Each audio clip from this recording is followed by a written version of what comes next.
Hey y'all, happy Tuesday. So I want to dig in, I want to pick up where we left off with David and Goliath on Friday.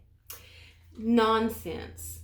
I don't know if you remember me really focusing on that word, but the fact that David against Goliath, over 9 feet tall, and his armor weighed over 100 pounds.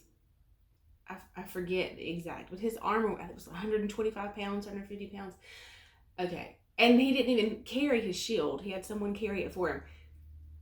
Coming against this giant, this warrior, skilled in the art of war, someone who is well trained, not new to this, David refused Saul's armor. Remember in the account, so Saul clothed David in his armor, and David said, I haven't proved this, I cannot use it. So David refused Saul's armor and instead went to the brook, right, and gathered 5 smooth stones. 1 Samuel 17:40.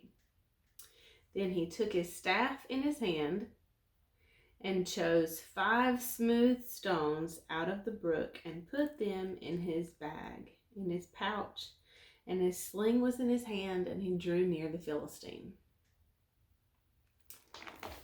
No weapons to speak of. Nothing that the Israelite army could tell were weapons. And nothing that Goliath could tell were weapons. Goliath laughed at him. You come at me as a dog with a stick. I mean, David, he was really confident, wasn't he? Am I a dog that you should come at me with sticks? Play toys? It was nonsense. But beautiful thing is that David was listening to the voice of the Father. And I love that God uses things that seem so foolish in the natural. And then he gets all the credit. All the credit. Which, of course, David gave to the Father. Nonsense. Absolute nonsense. To approach this giant with 5 stones. And that's really what I want to talk about this week. Is that our saved mind, our sound mind, protected, guarded, held within the fortress of our salvation.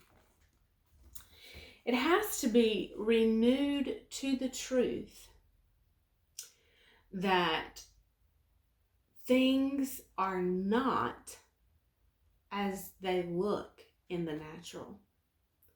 Again, looking at David and Goliath, absolute nonsense. The cross.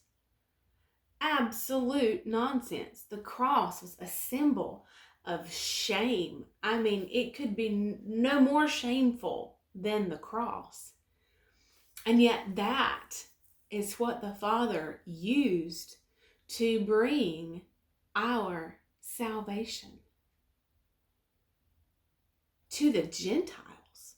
Also nonsense. That God would make a way for the heathen to be reconciled back to the Father, to find a way back to God. Nonsense. Absolute nonsense. That Paul, a Jew, one who had boasting rights for sure, that he would preach this good news to the Gentiles. Absolute nonsense.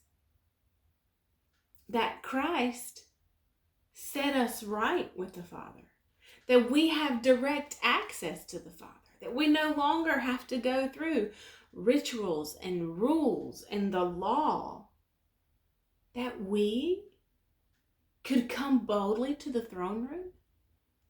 Absolute nonsense. And that's where we'll pick up tomorrow. I will see you then. Bye, y'all.